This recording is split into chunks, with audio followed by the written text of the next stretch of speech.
Hola, muy buenas noches. Bienvenidos todos a esta sesión de la Sociedad Mexicana de Oncología.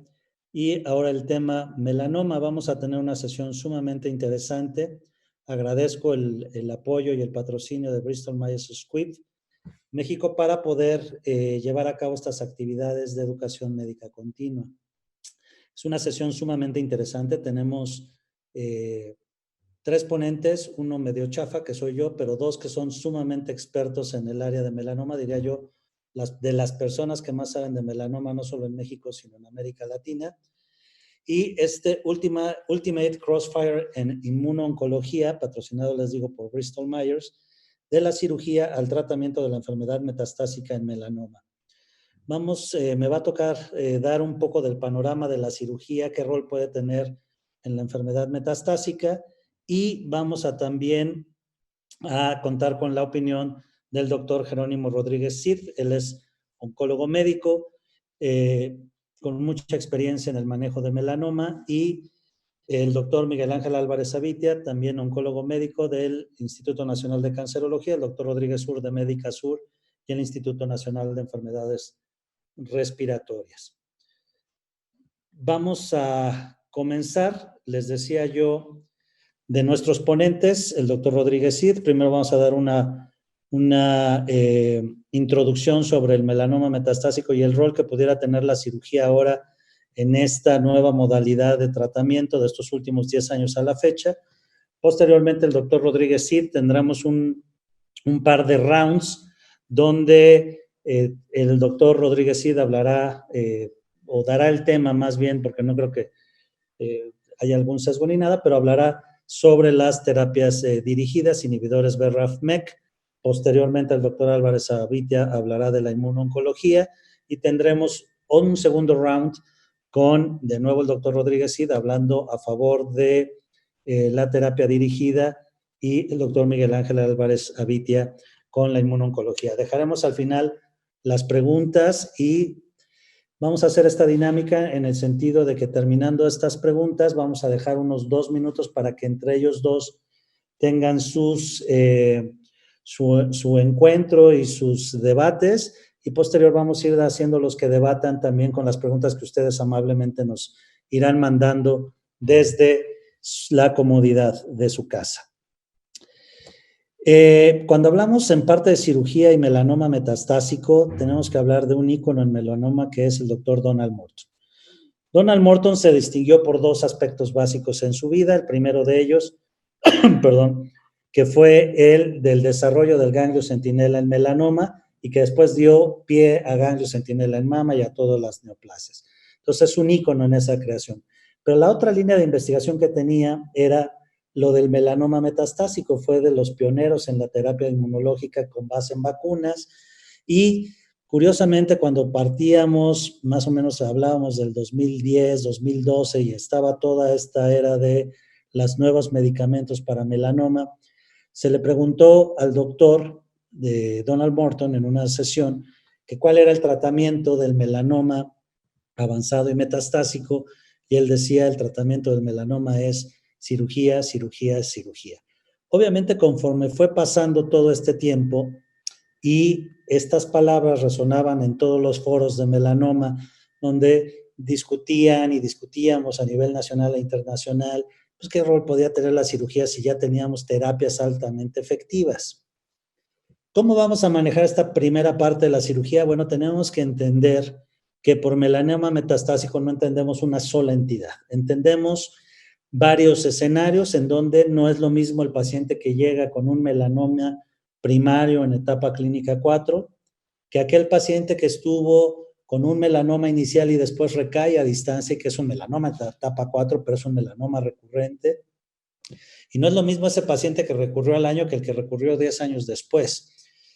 Tampoco podemos discriminar mucho sobre aquellos pacientes con metástasis regionales. Cuando hablamos de melanoma metastásico, y esas metástasis regionales son irresecables y que generalmente son los que van a ir incluyendo en muchos de los estudios que nos van a mostrar nuestros ponentes.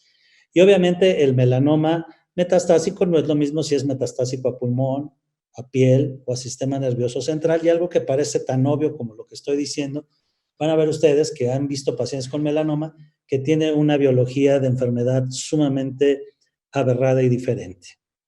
Más o menos, en el país estamos recibiendo entre un 8 y 14% de melanomas metastásicos de entrada. En el INCAN tenemos registrados hasta el 21%, pero existe el sesgo de todos los pacientes que se envían para protocolos de investigación o para toda la terapia que llevan a nivel institucional la doctora Sobrevilla y el doctor Miguel Ángel Álvarez Avite. Entonces tenemos ese sesgo, por eso el 21% suena un poco abultado, cuando en realidad estaríamos hablando de un 14%. Para también entender esta sesión tenemos que estar hablando de que recientemente en la última estadificación del melanoma, el melanoma metastásico, el M1, sufrió algunos cambios. La primera de ellos es, en lugar de nada más tener 3 etapas, tenemos 4, el M1A, B, C y D, y en el M1A quedó completamente igual, aquellos en los cuales tienen metástasis a piel o ganglios linfáticos a distancia, el M1B, que son aquellos que tienen metástasis pulmonares, el M1C, son las metástasis que van a otros órganos o viscerales, pero que no afectan al sistema nervioso central, y M1D, aquellos que afectan el sistema nervioso central. Si ustedes ven aquí la supervivencia que teníamos en México, 2013, estamos hablando antes de cualquier tipo de terapia efectiva, solo el 8 meses teníamos de supervivencia media en los pacientes con melanoma en estadio 4, solo un 13% vivía 5 años y a 10 años solo 3% estaban vivos, y que generalmente esos eran pacientes sumamente anecdóticos. Les hablaba yo de la biología de estos pacientes. Tenemos los lugares más aberrados para tener metástasis de melanoma, aunque la gran mayoría van a ir hacia el pulmón en el 31%, piel y ganglios en el 18%, y de ahí, como ustedes ven en la diapositiva, en un porcentaje decreciente. Quisiéramos que todos los pacientes tuvieran en el seguimiento una radiografía de tórax con una lesión única, bueno, no todos, que los menos, pero aquellos que detectamos con una enfermedad metastásica los tuviéramos así, con una enfermedad única que fuera resecable, que se la pudiéramos quitar y que realmente pudiéramos curar a esos pacientes. Pero la realidad es muy diferente. La realidad es que tenemos pacientes en los cuales se combinan metástasis pulmonares con metástasis óseas, pacientes con metástasis a niveles sumamente, les decía yo, abigarrados, como el peritoneo, estas melanosis peritoneales por pacientes que tienen melanoma en piel, no melanomas gastrointestinales, sino tienen melanosis peritoneal, melanoma que generalmente se presenta así, con múltiples nódulos pulmonares, múltiples lesiones cutáneas, con afectación ganglionar, como en este caso que vemos una afectación ganglionar importante en la axila y estas lesiones ahí que afectan la piel. Esta es una diapositiva que se volvió pues prácticamente clásica en el sentido de cuando Georgina Long la presentó en el 2016 en el de NASCO y hacía esta línea del tiempo de los tratamientos que han sido descubiertos para el melanoma, y podríamos decir que de 1990 al 2010 pues prácticamente no sucedió nada, y del 2010 al 2016 venían sucediendo muchísimas cosas, y he de decirles que lo que nos van a actualizar nuestros ponentes es del 2016 al 2020, la información es abrumadora. Si podemos hacer un poquito de recuento, vemos que en la etapa de quimioterapia no lográbamos más allá de un 10% de respuestas objetivas globales y una supervivencia media de 8 meses. Cuando empezaron a salir los primeros CTLA-4, ipilimumab, tremelimumab, ya pudimos mejorar un poco la tasa de respuesta global al 14 y una mediana de supervivencia que la media era de 19 meses, pero aquellos que respondían ya empezamos a ver que tenían una respuesta mucho más larga que lo que nunca habíamos visto. Después siguió el desarrollo de los anti-PDL1 y anti-PD1 y ya pudimos llegar a unas tasas de casi la mitad de pacientes respondedores con una supervivencia media de casi 60, 70 meses, lo cual era completamente diferente y completamente extraordinario en pacientes con melanoma. Pero también teníamos los inhibidores de BRAF, los inhibidores MEK, que también hacían muy buen trabajo con unas respuestas muy rápidas, con respuestas globales entre el 50 y el 70%, y de iguales las medianas de supervivencia también hasta 60 meses. Si vemos el flujograma de manejo de la enfermedad avanzada en melanoma, vemos que las lesiones en tránsito tienen, si son resecables, pues hay que quitarlas, si no son resecables, hay todo un debate sobre si necesitaríamos llevarlos a una terapia sistémica. Estoy hablando de aquellos que nada más tienen lesiones en tránsito, es una enfermedad regional, o los metemos a terapias locales como el TB, rosa de Bengala, o los llevamos a procedimientos regionales como perfusión aislada o infusión aislada de extremidad. En el INCAM, por varias situaciones, una de ellas es por el poco acceso que nuestros pacientes tienen a estos tratamientos de inmunoterapia o tratamientos de inhibidores BRAF/MEK por su costo. Estos pacientes los llevamos a una perfusión aislada de extremidad con muy buenos resultados. Los estamos llevando actualmente con Melphalan exclusivamente, sin el uso de factor de necrosis tumoral, y nos ha permitido tener respuestas muy satisfactorias. Y lo que hemos aprendido, y hablando de este crossfire en inmuno-oncología, es que estos pacientes que tienen este tipo de respuestas a las perfusiones, que es una respuesta inmunológica a las lesiones con un vitiligo que es inmunológico, son los que se presentan, si ustedes ven, son aquellos que se presentan con respuestas duraderas, respuestas completas y respuestas a largo plazo. Por eso a los pacientes que tienen estas lesiones en tránsito, lo que hacemos es resecarlas, y en el caso de que sean muchas o que no las podemos resecar o que el periodo libre de enfermedad ya es muy corto, los llevamos a perfusión aislada de extremidad. Si ustedes ven estos resultados, pues prácticamente todos están entre respuestas objetivas entre el 80 y el 100%, cosa que no se ha logrado con ninguna de las otras dos terapias. Les dejo ese dato ahí a mis colegas para que después también lo discutamos. La experiencia aquí en México va de una respuesta completa del 22%, respuestas parciales del 62%, para una respuesta global objetiva del 83%, ya en 114 pacientes. De estos tenemos casi un 18% que son respondedores a largo plazo. Les hicimos la perfusión y siguen vivos, muchos más allá de 10 años, la mayoría más allá de 5 años.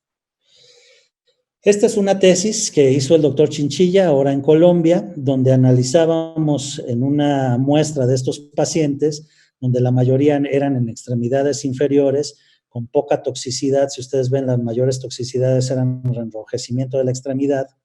Y vemos que más o menos el 76%, 80% tenían entre respuesta parcial y respuesta completa, cosa que, repito, no se ha podido lograr con otros tratamientos. Y cuando hacíamos estas curvas sobre la supervivencia libre de progresión, veíamos que iba, y esto obviamente hay que hacer la aclaración, contra un tratamiento sistémico que prácticamente exclusivamente porque salvo un paciente tuvo, dos pacientes estuvieron en un protocolo del otro anti-CTLA4 que finalmente murió, que era el tremelimumab, pero bueno, las diferencias son muy significativas. Igual en la supervivencia global vemos las supervivencias de 24 meses, de 36 versus 11, 25 versus 10 y 18 versus 8 a 60 meses en esta tesis que vimos. No voy a hablar, que es esta diapositiva, sobre las recurrencias ganglionares que tenemos y que se vuelven irresecables, porque la mayor parte cuando son irresecables tienen que ir a un tratamiento sistémico. Aquellas que son resecables, pues tienen que ser manejadas de forma quirúrgica y después con un tratamiento adyuvante basado en lo que nuestros expertos han sugerido, ya sea inmunoterapia o inhibidores BRAF/MEK. En donde sí vamos a detener un poco y vamos a ver el análisis es cuáles son las recomendaciones para el tratamiento de la enfermedad metastásica. Y aquí el NCCN pues, es claro en decir si es limitada y resecable, pues hay que operarlos o ponerlos en terapia sistémica. Si es irresecable, pues no hay opción, el paciente tiene que ir a terapia sistémica. Entonces, ¿cuándo elegimos un paciente para uno o para otro? Pues esa va a ser una buena pregunta para nuestros pacientes, para nuestros colegas que están en espera de poder participar. Pero ¿cuál es el rol de la cirugía? El rol de la cirugía va en varios sentidos. El primero es, obviamente, cuando tenemos un paciente que tiene una enfermedad metastásica, tenemos que ir por el diagnóstico, o sea, tenemos que ir a hacer la biopsia, tenemos que ir a quitar ese tejido y determinar el perfil molecular que va a tener para poder establecer el mejor tratamiento y el mejor diseño terapéutico para ese paciente. En cuestión de control de la enfermedad, pues bueno, habrá pacientes, y vamos a ver cuáles pudieran ser, que los podamos llevar a una cirugía de inicio con un intento curativo, con un intento de prolongar la supervivencia libre de enfermedad, o en algunos casos, en aquellos en los que llevamos a pacientes a un tratamiento sistémico de entrada, con los mejores resultados que ahora nos van a enseñar, pues habrá pacientes que tengamos que consolidar porque tuvieron una enfermedad residual o lo que vamos a ver que se llama como progresión aislada de un solo órgano. También es muy frecuente que este tipo de pacientes requieran de una cirugía paliativa para el manejo de los síntomas en el escenario metastásico. Y entonces tendremos una cirugía por paliación para el control regional de prevención de problemas, llámese sangrado, infecciones, obstrucción intestinal, obstrucción de la vía aérea, en fin, y corrección de problemas existentes como los que ya habíamos dicho. ¿Cuáles podrían ser las ventajas, digamos? Bueno, no ventajas, sino las bases sobre donde nos sentamos para poder llevar a un paciente con melanoma a un evento quirúrgico, con un melanoma metastásico? Pues es reducir el volumen neoplásico, o la hipótesis, las ideas que pudieran surgir, es la rapidez de la resolución en tumores mayores, podemos revertir cierta inmunosupresión, a discusión, capacidad de tolerar efectos secundarios quirúrgicos, que ahora ya es mayor con una mejor terapia intensiva, mejor soporte médico postquirúrgico. Y lo más importante, creo yo, es que el hecho de operar un paciente con enfermedad metastásica no contraindica ni se contrapone al uso de un tratamiento sistémico. No estamos hablando de usar una o la otra, estamos hablando de cuándo es mejor usar una, cuándo la otra y cómo las podemos ir combinando. ¿Cómo decidimos esto? Bueno, pues depende mucho del sitio de la enfermedad. Si tenemos una metástasis única cutánea, pues la podemos quitar muy fácilmente. Si tenemos unas lesiones complejas pulmonares, hepáticas, pues bueno, difícilmente vamos a poder lograr algo quirúrgico. Es muy importante también la comorbilidad de los pacientes, y no solo para un evento quirúrgico, sino también cuando estamos decidiendo un tratamiento sistémico con base en inmunoterapia, con base en los inhibidores BRAF o MEK. ¿Qué estado funcional tiene nuestro paciente? ¿Cuál es la supervivencia esperada y qué respuesta al tratamiento ha tenido? El tiempo de doblaje, interpretado como el periodo libre de enfermedad entre la primera intervención y las subsecuentes, y sobre todo la posibilidad de dejar a este paciente sin datos de enfermedad a distancia.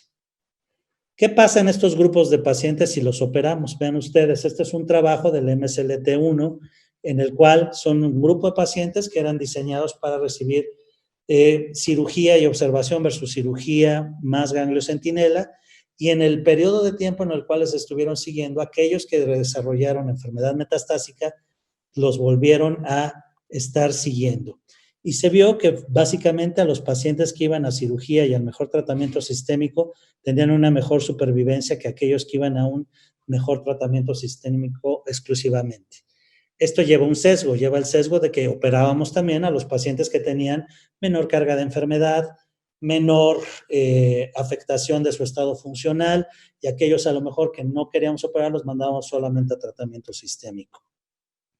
Pero podemos ir escarbando los datos y vimos que aquellos pacientes que tenían una o dos metástasis, como lo ven ustedes en la tabla, tienen una mejor supervivencia si los operamos.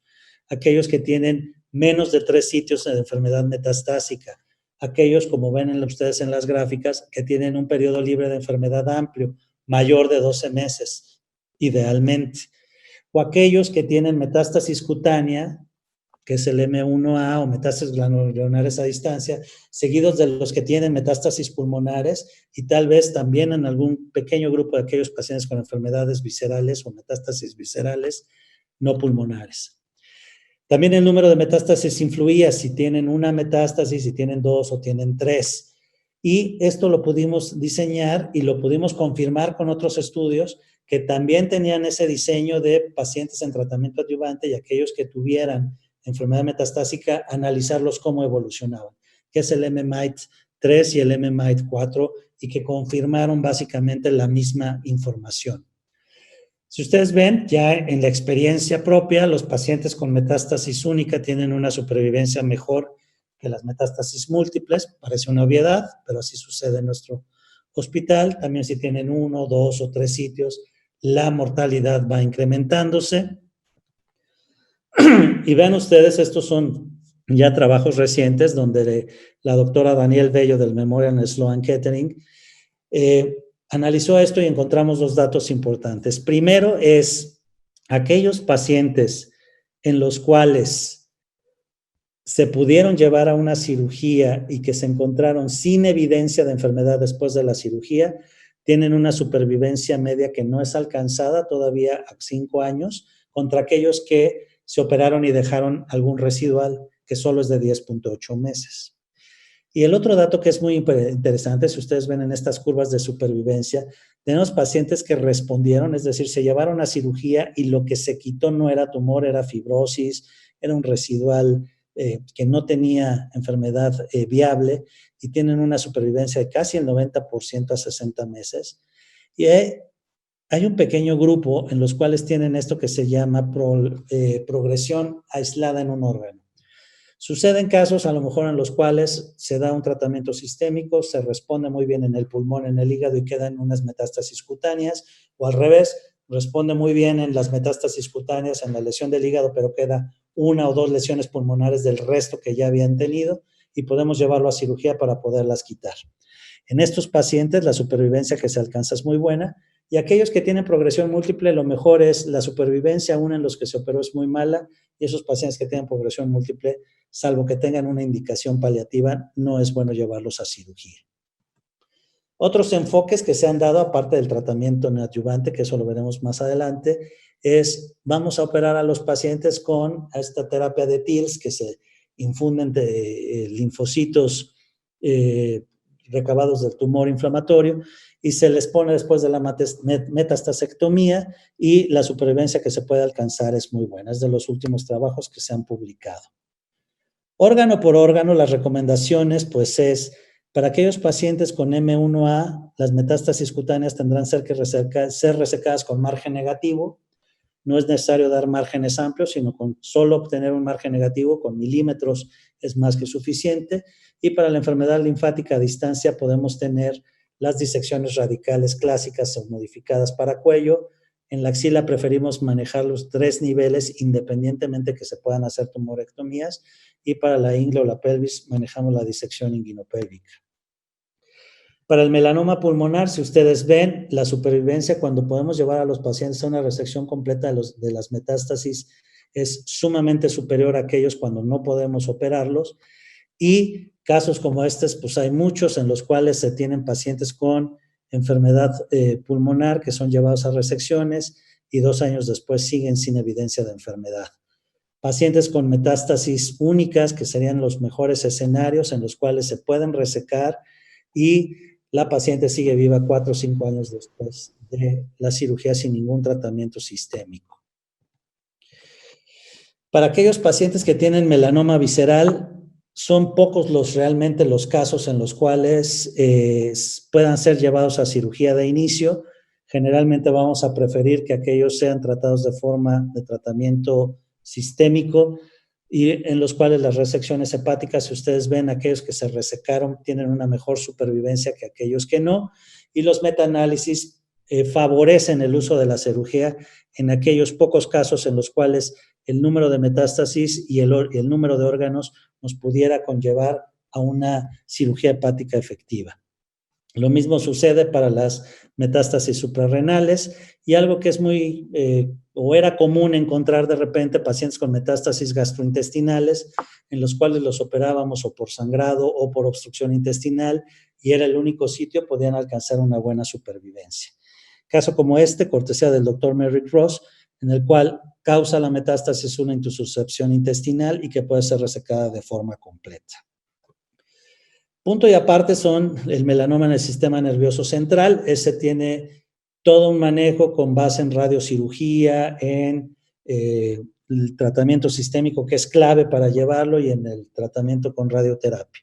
Dejando ya las resecciones quirúrgicas un poco más de lado que cuando se puede utilizar una radiocirugía de forma efectiva. Este es un caso, para no hacerlo más largo, es un paciente con un melanoma que recae pulmón, se da un inhibidor BRAF en un protocolo en Estados Unidos, tiene una progresión encefálica única y en la cual se hace una radiocirugía de forma muy agresiva, que en aquel entonces hubiéramos dicho todos, pues, ¿cómo le radian tantos sitios? Pero en realidad tuvo una muy buena respuesta, combinado con esta terapia de inhibidores BRAF o MEK. En cuestión de paliación, lo que vamos a ver es múltiples casos. El de obstrucción intestinal veíamos uno. Una paciente, por ejemplo, que tiene un melanoma de vagina, el cual recurre 6 años después, progresa hacia pulmón, se mete a un inhibidor CTLA4, se mantiene con muy buena respuesta, recae posteriormente, se vuelve a reinducir al tratamiento, posteriormente se le da carbotaxol como una medida de salvamento y responde muy bien, tiene una respuesta pulmonar completa, pero tiene una progresión local a nivel genital y es llevada a una exenteración pélvica. Esto pues era una comunicación con el recto, vagina y la vejiga, lo cual hacía obviamente sumamente tenía una calidad de vida muy mala la paciente. Llevada a una exenteración pélvica con un colgajo local para el cierre y sus estomas, y la paciente al final muere de la enfermedad, pero muere 2 años después, y 2 años después de no tener toda esta serie de mala calidad de vida que tuvo la paciente. Y el otro escenario que les decía es el escenario de consolidación. Generalmente estamos acostumbrados a ver este tipo de pacientes y respuestas, con respuestas espectaculares a la inmunoterapia, a los inhibidores BRAF/MEK, pero la realidad es que cuando se suspenden estos tratamientos, en muchos casos, no en todos, pero en muchos, hay la recurrencia en los lugares donde estaba la enfermedad. Y se había propuesto el hecho de llegar y resecar estas, cuando es poca la enfermedad o pocos los sitios, resecar estos como una cirugía de consolidación. Eso está en veremos, todavía vemos, hay protocolos ahorita que están en vías de desarrollo para poder responder esto. Pero la base es, si la tasa de respuesta va a ser, o vamos a ver si responde o no, entre los 6 y los 20 meses, y vemos que solo más o menos entre el 12, 15, 20% pudieran alcanzar una respuesta completa, tenemos un universo de pacientes que van a tener residuales de enfermedad que pudieran ser meritorios de una resección quirúrgica y convertirlos, en comillas, a respondedores completos en esta cirugía de consolidación. Y sabemos que si los volvemos respondedores completos, tal vez los metamos en este rubro, donde si responden de forma completa, podemos suspender cualquier tratamiento y la gran mayoría no va a recurrir. ¿Cómo podemos concluir? Bueno, si el paciente tiene un melanoma metastásico, después de toda la evaluación de estadificación y de estudios de extensión, tendremos que preguntarnos si tiene una enfermedad oligometastásica, si tiene cuántos sitios de enfermedad tiene, si el periodo libre de enfermedad es mayor de 12 meses y si, sobre todo, podemos dejar a este paciente sin enfermedad. A lo mejor algunos pacientes podemos llevarlos a cirugía de inicio y aunque esto pudiera resultar un poco contradictorio, sobre todo en escenarios en donde tenemos recursos limitados. En un escenario donde tenemos todo a favor, podríamos proponer iniciar a estos pacientes con terapia sistémica y dependiendo de la respuesta, valorar el uso de la consolidación de cirugía que decíamos, siempre tomando en cuenta el número de metástasis de sitio, el periodo libre de enfermedad y la posibilidad de hacer una resección R0. Y esto lo dejo como corolario para la discusión más adelante. Un paciente masculino, esto es actual, de hace unos días, de 68 años de edad con un melanoma en estadio 4, BRAF no mutado, perdón Jerónimo, pero tiene el BRAF no mutado, que se le da un tratamiento con un anti-PD1, con una enfermedad estable por X número de tiempo y después cae en una respuesta completa y se deja en observación. Esta respuesta completa dura alrededor de 4 meses y se reinduce con una combinación de un anti-CTLA4 y un anti-PD1 con respuesta parcial, con una suspensión abrupta por una toxicidad hepática grado 4, 5, porque tuvo una ictericia de 18 de bilirrubinas, y tras 3 meses de suspensión del tratamiento tiene una respuesta completa pulmonar, respuesta en tejidos blandos a distancia, pero tiene progresión aislada en la extremidad con estas lesiones que vemos aquí y al menos otras 10 que se ven clínicamente. La pregunta para nuestros colegas y para así ya dar paso a el Crossfire en Immuno-Oncology. ¿Qué hacemos, colegas? ¿Qué hacemos, Jerónimo? ¿Qué hacemos, Miguel Ángel Álvarez Avitia? Y les dejo nada más como para darles un picón a nuestros ponentes y que también puedan debatir todavía con más enjundia, es estas frases que nos dejó Mary Ross en alguna visita. Respuestas completas, pues solo en quirófano se hacen en 1 hora o menos. La oportunidad de curar es la oportunidad de cortar. Y si tienes duda, mejor opéralo. Sería la traducción más o menos literal. Y lo que decimos es, si el melanoma está en estadio clínico 4, pues apoyamos lo que decía Donald Morton desde hace 7 años. Cirugía, cirugía, cirugía. De una u otra forma siempre van a requerir cirugía. Agradezco su atención y ahora le voy a pedir al doctor Jerónimo Rodríguez que nos comparta su presentación para este primer round de inmunoncología en contra del doctor Miguel Ángel Álvarez. Gracias, Héctor. Muy interesante tu caso, muy interesante tu plática. Me imagino que el caso quieres que lo chequemos después. Bien, bueno, a mí me toca defender a los ITKs en melanoma metastásico. Es una realidad que cuando yo tengo un paciente BRAF positivo, la mayoría de mis pacientes les doy un tratamiento con dabrafenib-trametinib, que al final es la combinación que tenemos en México. Es una realidad que no se lo doy a todos los pacientes, aproximadamente al 70% de los pacientes. ¿Y en qué baso esta decisión de dárselo al 70% de los pacientes? Analicemos un poquito los datos y comparémoslos un poquito con lo que hay en inmunoterapia. El primer dato que voy a presentar, que es uno de los datos que oncológicamente y tradicionalmente se ha buscado, es la supervivencia libre de progresión. Si nosotros vemos, por ejemplo, la supervivencia libre de progresión de dabrafenib-trametinib, es una supervivencia libre de progresión bastante buena, con una mediana de 11.1 meses, con una supervivencia libre de progresión a largo plazo bastante buena, 4 años de 21% y a 5 años de 19%. A ver, quiero volver un poquito a las bases. ¿A qué se traduce eso? Tenemos alrededor de un 20% de los pacientes que durante 5 años está tomando el tratamiento, es cierto, no, eventualmente uno no quisiera que un paciente tomara tanto tratamiento durante tanto tiempo, pero a ver, si lo está tomando durante 5 años, eso significa que la enfermedad está controlada. El 20% de los pacientes tiene una enfermedad controlada durante 5 años, cosa que con otros tratamientos era impensable, sobre todo con tratamientos antiguos.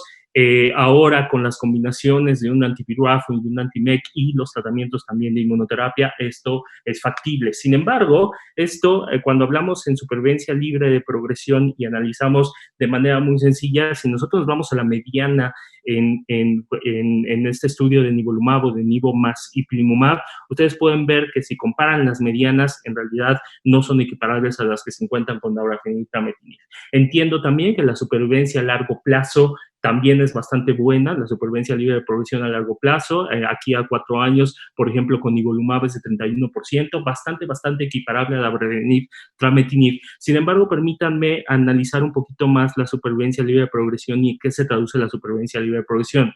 Porque yo sé que ahorita lo primero que están pensando es, a ver, Jerónimo, pero es que la supervivencia libre de progresión en inmunoterapia nunca ha sido importante. En realidad, las supervivencias nunca son buenas, la supervivencia libre de progresión en inmunoterapia nunca son buenas y en realidad su impacto lo tiene en supervivencia global. Sin embargo, analicemos realmente por qué la supervivencia libre de progresión no es buena en melanoma, como no lo es buena en muchos otros tumores, en riñón, en segundas líneas, en pulmón. ¿Por qué no es buena? Porque eso se llama resistencia primaria. Es decir, si nosotros analizamos el porcentaje de pacientes, por ejemplo, que a 3 meses siguen teniendo el tratamiento de dabrafenib-trametinib, es el 90% de los pacientes a 3 meses, contra solamente el 60% de los pacientes con un tratamiento de inmunoterapia, específicamente nivolumab. Es decir, si yo le escojo a este paciente, a mis pacientes nivolumab, el 40% de los pacientes durante los primeros 3 meses, que es cuando hacemos la siguiente tomografía generalmente, a los 3 meses, entre 2 meses y medio, 3 meses, tomamos la primera tomografía de seguimiento, el 40% de los pacientes ya va a tener una progresión de la enfermedad, al 40% de los pacientes les voy a tener que quitar el tratamiento, a menos que ustedes crean en el treatment beyond progression, que el melanoma definitivamente no es algo que esté demostrado como está en cáncer renal o como está en segunda línea de cáncer de pulmón. Ahora bien, ¿por qué pasa esto? Se llama resistencia a los tratamientos. Primero, ¿por qué a pesar de que hay este mal porcentaje de pacientes que no tienen una buena supervivencia libre de progresión, son pacientes que tienen una larga supervivencia o un porcentaje importante de pacientes tiene una larga supervivencia libre de progresión.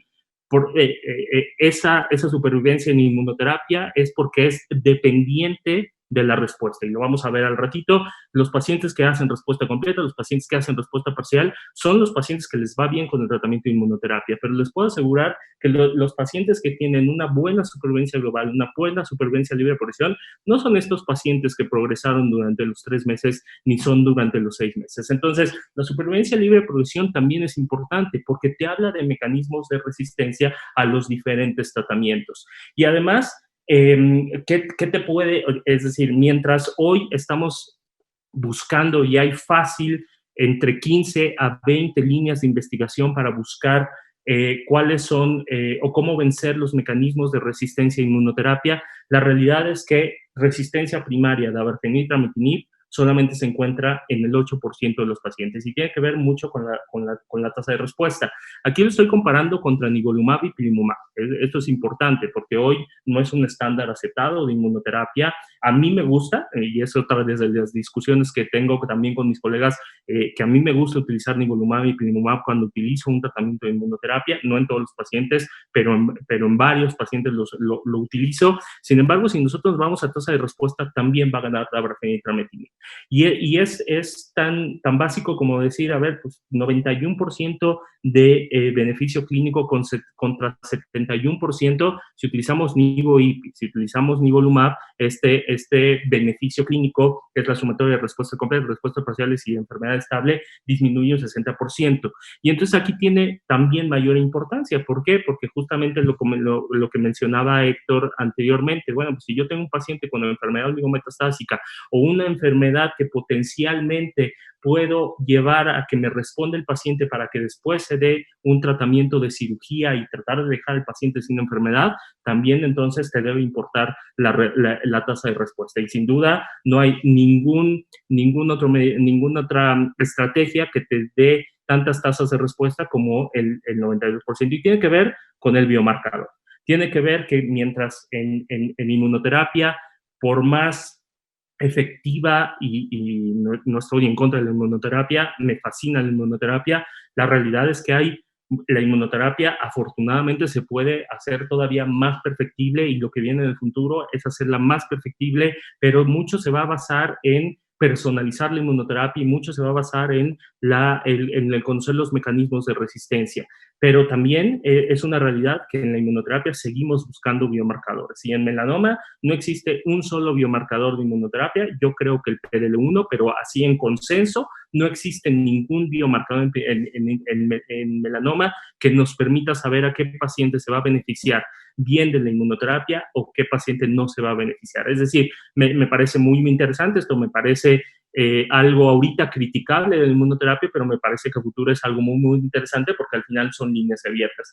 Por el contrario, con dabrafenib y trametinib sabemos perfectamente cuáles son los mecanismos de resistencia. Tenemos resistencia primaria, por supuesto que es resistencia primaria, pero no es la mayoría de los pacientes, solamente el 8% de los pacientes tienen resistencia primaria y conocemos cómo se lleva a cabo la resistencia secundaria y cómo podemos mejorar. Claro, lamentablemente todavía no tenemos medicamentos para vencer esa resistencia secundaria. En inmunoterapia ya se está hablando de ciertos medicamentos para tratar de vencer resistencia secundaria a inmunoterapia, pero tampoco es algo que ahorita podamos utilizar de manera clínica. Pero bueno, también conocemos, repito, en dabrafenib y trametinib la resistencia primaria como esta mutación CDKN2A, que cuando está mutado de inicio, los pacientes tienen una peor respuesta con dabrafenib y trametinib. Además, si nosotros vamos a supervivencia global, es una realidad que son bastante parecidos en cuanto a inmunoterapia y si nosotros lo vemos de una manera simplista, como medido en mediana, incluso pareciera ganar la inmunoterapia. Porque si nosotros comparamos, por ejemplo, la mediana es de 25.9 meses, el 34% de los pacientes está vivo a 5 años, lo cual es algo muy, muy bueno con dabrafenib y trametinib. Pero si tú lo comparas con la inmunoterapia, eventualmente la supervivencia medida en mediana es mejor. Pero aquí no nos dejemos llevar solamente por esta forma análisis simplista. A ver, es una realidad que en este estudio, por ejemplo, de la inmunoterapia, en todos los estudios de inmunoterapia, no todos los pacientes son BRAF positivos, mientras que en los de dabrafenib, trametinib, obviamente sí. ¿Y por qué esto es importante? Porque sabemos que los pacientes con BRAF positivos o con BRAF mutados son pacientes que tienen peor pronóstico. El tener BRAF mutado conlleva un peor pronóstico, y son pacientes que tienen mayor Breslow, son pacientes que tienen mayor mitosis, son pacientes que tienen mayores posibilidades de tener metástasis en sistema nervioso central. Entonces, el solo hecho, el que tú tomes a los pacientes BRAF positivos, ya estás tomando a una población de melanoma que sabemos que de por sí es de mal pronóstico, de tal forma que no nos dejemos llevar solamente por la mediana de supervivencia, aunque es una realidad. En inmunoterapia, la verdad es que las supervivencias globales también son muy, muy buenas, y algo que nos gusta mucho de la inmunoterapia son las largas supervivencias o las supervivencias a largo plazo. Pero también ocurre con dabrafenib y trametinib. Ese es el punto. Es decir, ahora no solamente la inmunoterapia nos ofrece beneficio a largo plazo. Algo que también que me gusta de dabrafenib y trametinib es que mientras en inmunoterapia vamos avanzando y cada vez vamos avanzando mejor y tenemos muchas líneas de investigación. En dabrafenib y trametinib ya hay líneas de investigación mucho más consolidadas que el tratamiento de inmunoterapia. Hoy sabemos que hay 3 factores sumamente importantes. Yo agregaría aquí un cuarto, que sería metástasis del sistema nervioso central, que te pueden discernir y tratar de ayudar a personalizar todavía mejor el tratamiento cuando das dabrafenib y trametinib. Sabemos que son DHL normal o mayor, es un factor de mal pronóstico. El tener menos de 3 sitios de metástasis o el tener un mal ECOG como los tres factores principales para supervivencia global. Y por supuesto que tiene un impacto cuando es medido con dabrafenib y trametinib. Eso está demostrado con dabrafenib y trametinib.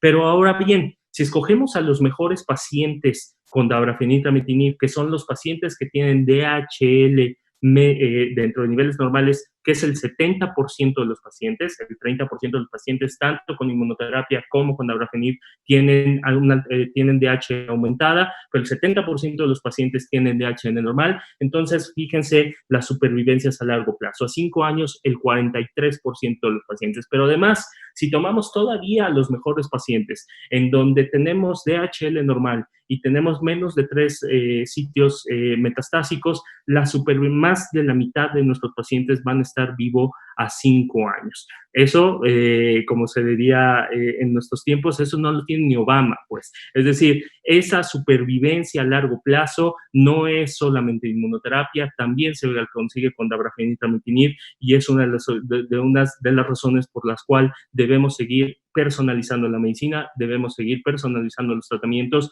y definitivamente en el 70% de los pacientes BRAF positivos con enfermedad metastásica, mi opción es dabrafenib trametinib. Creo que ha sido una discusión muy buena de Jerónimo. Realmente hay que considerar algo importante. La mutación de BRAF no está presente en todos los pacientes, y a pesar de eso, Jerónimo claramente lo dejó. Ni siquiera, a pesar de que toda la mutación no está presente en todos sus pacientes, solamente el 70% de sus pacientes BRAF positivos les va a dejar una línea de tratamiento en este sentido. Es bien importante que nosotros seleccionemos la estrategia de tratamiento no solamente por la tasa de respuestas, por la supervivencia, sino también hay que pensar que tenemos muchos más objetivos, y muchos de nuestros pacientes, lamentablemente, en el tratamiento de BRAF, lo que sucede es que ustedes han visto en algún momento de su vida algún hipertenso curado, pues eso sí es muy, muy similar. El paciente va a continuar tratamiento de por vida. Ese 55% de pacientes que ustedes vieron en la gráfica final de Jerónimo, pues lamentablemente van a seguir teniendo la toxicidad de un fármaco a largo plazo.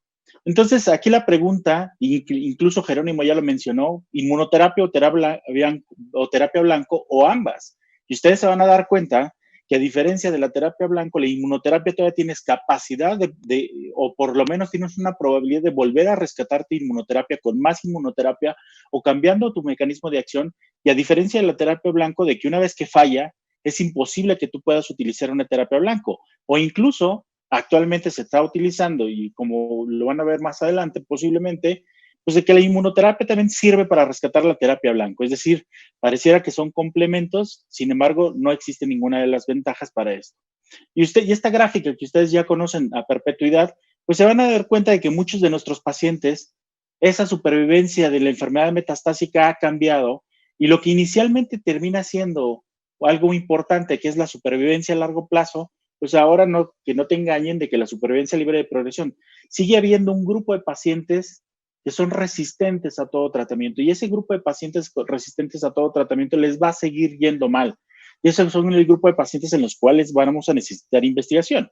Sin embargo, nosotros vemos lo que sucede en los pacientes que van a recibir nivo más IPI o las terapias de combinación inmunológicas y que a largo plazo van a resultar mejores en expectativas de supervivencia.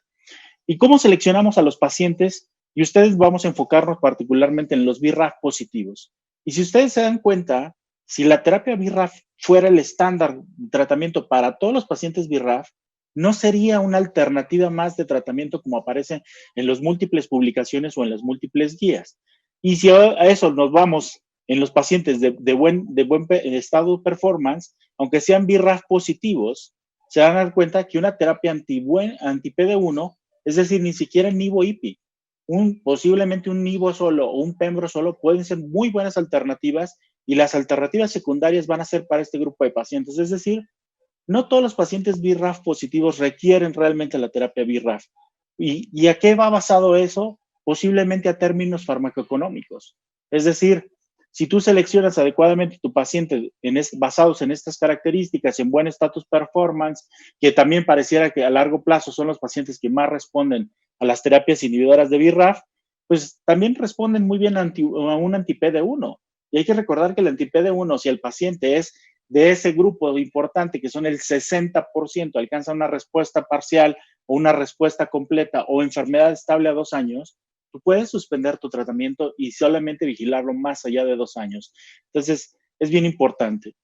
Es decir, en pacientes seleccionados, las monoterapias funcionan. A diferencia de las terapias dirigidas, pues realmente las monoterapias han dejado de ser un estándar de tratamiento y esto lo vemos en terapias como nivolumab. Hay que recordar el Checkmate 066 que nos dio por primera vez un tratamiento con un anti-PD1 comparado con una dacarbazina y mejoró la tasa de supervivencia con una reducción del riesgo de muerte casi cercano al 60%. Y bueno, dices, ¿cuál es el impacto a 5 años? Pues te das cuenta que a 4 años, más del 40% de los pacientes siguen vivos. Es muy similar a todos los pacientes de la terapia inmunológica o la terapia BRAF. Pero, ¿qué sucede si utilizas la mejor terapia inmunológica, que son los dobletes? Pues obviamente los dobletes no solamente te permiten una tasa de supervivencia libre de progresión a largo plazo muy cercana al 30%, sino que también la supervivencia global la vemos hasta en el 58% a 36 meses, pero a largo plazo hay que recordar el 52% de los pacientes siguen vivos. Y más adelante les voy a demostrar que adicionalmente. Pero bueno, dices, ¿qué sucede con los pacientes BRAF positivos? Pues hay que recordar que los pacientes BRAF positivos posiblemente tengan un contexto inmunológico en el estroma tumoral diferente y que la mutación de BRAF permita elevación tumoral inmune, obviamente permite el crecimiento tumoral y van a generar múltiples sustancias inmunosupresoras locales que van a permitir un reclutamiento alto de células mieloides supresoras, pero una vez que tú le das tratamiento inmunológico, podrías vencer este tipo de terapias. Entonces, posiblemente hay que pensar en secuenciaciones, que es muy importante. ¿Qué sucede de la inmunoterapia en pacientes BRAF? Hay que recordar ese 55% de pacientes vivos con las terapias de blanco que mencionó Jerónimo, pero vean lo que sucede con este grupo de pacientes a 3 años. 68% de los pacientes con BRAF mutado y que recibieron nivo-IPI estaban vivos a 3 años. Es decir, mejorabas mucho las expectativas de los pacientes. Y si además tú quieres hablar de la tasa de respuestas completas como uno de los marcadores estándar, hay que recordar que dabrafenib y trametinib solamente te dan un 16% de tasa de respuestas completas. Pero nivo-IPI a 5 años, este 12.1% se convierte en un 20%. Pero adicionalmente hay que recordar, este grupo de pacientes, aunque tengas una tasa de respuesta completa, es un paciente que no puede suspender el fármaco. Nivo-IPI, tasa de respuesta completa, la mediana de respuesta completa son 12 meses, pues podría suspender tranquilamente una vez que corrobores tu tratamiento y la respuesta completa, tus fármacos y dejar al paciente en vigilancia.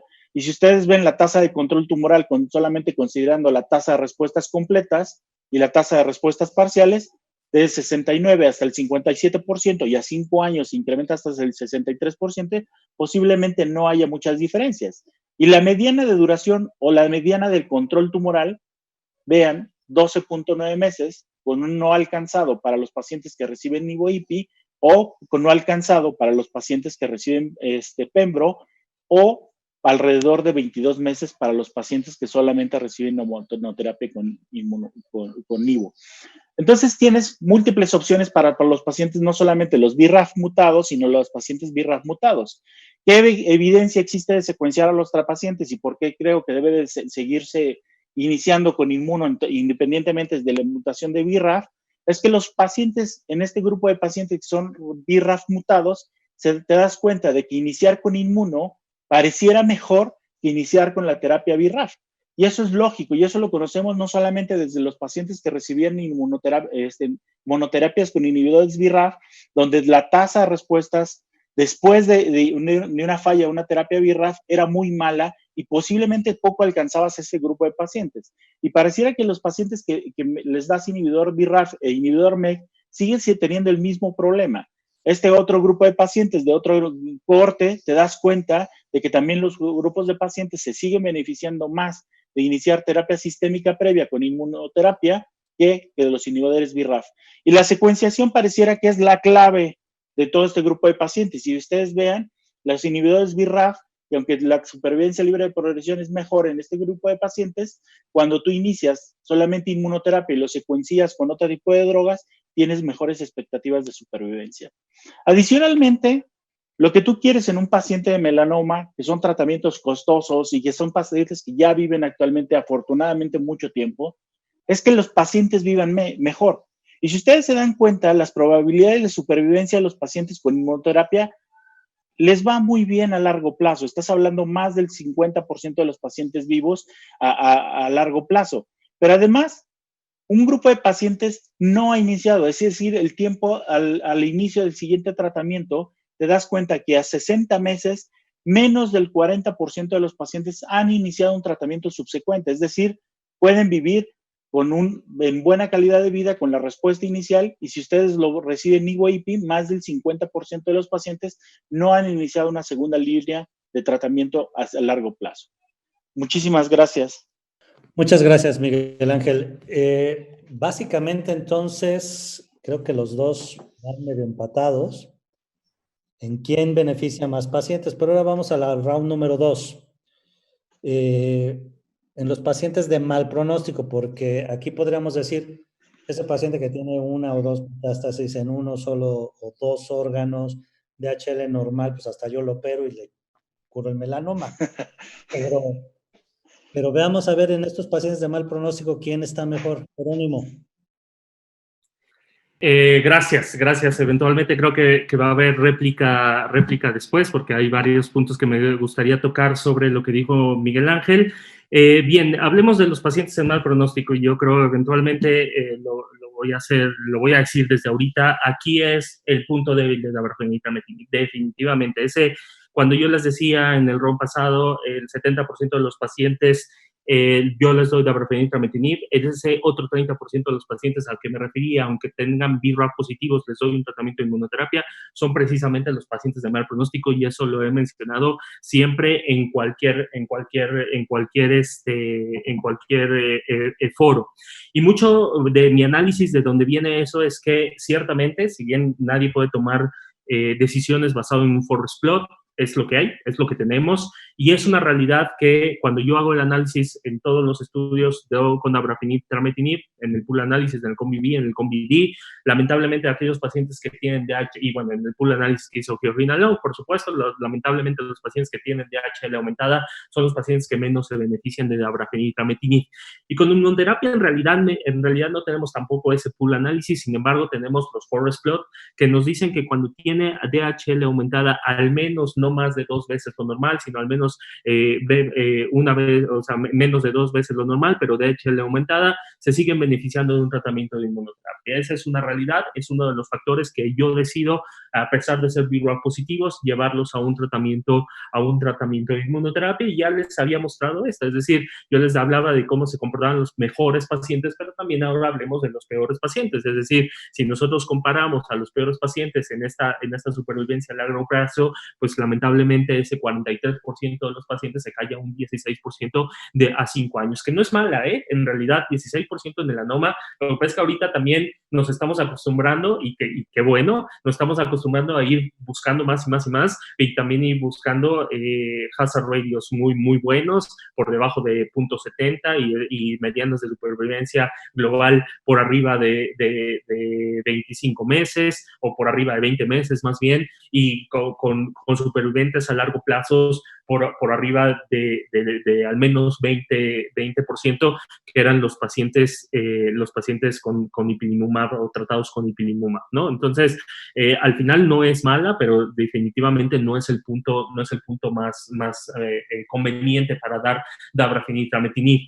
Si a eso le agregamos, por ejemplo, que tienen alta carga tumoral, también me parece que también es un punto a favor de no dar dabrafenib-trametinib, a pesar de que el paciente tenga BRAF positivo. En ECOG, en realidad, yo no lo tomo a favor de inmunoterapia. El ECOG yo lo tomo a favor de dabrafenib-trametinib, y tiene que ver con dos cosas. Es decir, cuando los pacientes tienen ECOG limítrofe, que sabemos que no están estudiados en la mayoría de los pacientes, ECOG de 3 están sacados fuera de todos los pacientes, pero me refiero a aquel paciente con ECOG de 2, ECOG de 3. Sabemos también que tradicionalmente los inhibidores tirosinosenasa son los que se pudieran comportar con unas respuestas más rápidas, y basta ver los tiempos de mediana de la respuesta. Mientras para un nivolumab es de 2.4 meses el tiempo de mediana de la respuesta, con dabrafenib-trametinib desde las 4 semanas ya estás viendo una respuesta. De tal forma que, a pesar de que el ECOG es un factor de mal pronóstico que también sale repetitivo en los pool análisis, la verdad es que cuando yo tengo un paciente con ECOG limítrofe, prefiero dar dabrafenib-trametinib por eso. Y la segunda razón es precisamente por las respuestas y el beneficio clínico. 91 a 92% de los pacientes realmente se van a ver beneficiados del medicamento. Y aquí después lo discutiré un poquito con Miguel Ángel. A ver, el hecho de que en las terapias secuenciales pareciera que es mejor empezar con nivolumab, eso es algo que es algo positivo, no de la inmunoterapia, es algo positivo de dabrafenib-trametinib. ¿Qué te dice eso? Que dabrafenib-trametinib sí te rescata a los pacientes que tú les diste nivolumab y que son BRAF positivos, pero que si tú empiezas con dabrafenib-trametinib, ni con nivolumab no los vas a rescatar. Ahora, claro, también no todos los pacientes llegan a un tratamiento de segunda línea, y por lo tanto es pensar, bueno, pues vamos a dar un tratamiento secuencial. Lo he dicho en melanoma, lo digo en pulmón, lo digo en otras neoplasias. Es como pensar, bueno, pues guárdate el mejor tratamiento de segunda línea y empecemos con el tratamiento mediocre, sabiendo que vas a perder un porcentaje de pacientes grande cuando lleguen a segunda línea, porque no los vas a alcanzar a rescatar si tú no les empezaste con dabrafenib-trametinib. Otro de los puntos importantes que generalmente van en contra de dabrafenib-trametinib, pero que realmente es algo que no debería de ir en contra, es decir, es algo que me parece que es un poquito inducido, es dabrafenib-trametinib es más tóxico que inmunoterapia. Falso. Es decir, dabrafenib-trametinib sí te da mayor toxicidad en pirexia, es decir, sabemos que el 70% de los pacientes va a tener pirexia, sabemos manejarla, no creo que a nadie nos asuste manejar la pirexia en un dabrafenib-trametinib, sabiendo que además cuando lo suspendes a los 2 días le vas a poder reiniciar el tratamiento completo, y que las posibilidades de que vuelvan a presentar una pirexia es solamente del 2%, de 70 se baja a 2%, pero también mucho se ha generado esta idea de que realmente de que las toxicidades graves son peor con dabrafenib-trametinib. A ver, analicemos. Con dabrafenib-trametinib, 32% de los pacientes tuvo toxicidad grado 3. Si nosotros lo vemos, por ejemplo, en aquellos pacientes que recibieron nivolumab y ipilimumab, el 59% de los pacientes tuvo una toxicidad grado 3 y 22% de los pacientes con nivolumab. Es decir, toxicidades graves me parecen más frecuentes con un tratamiento de inmunoterapia. Si nosotros, por ejemplo, analizamos a los pacientes que pueden tratados con tratados con dabrafenib, trametinib y que tienen eventos adversos serios o eventos fatales, solamente un 2% de los pacientes. El 17% de los pacientes descontinuó un tratamiento. Ahora comparémoslo con nivolumab y ipilimumab o nivolumab solo. Es decir, los pacientes que tuvieron que descontinuar el tratamiento, 30.4 y 8% de los pacientes. Es decir, tampoco es que la toxicidad sea peor para dabrafenib y trametinib.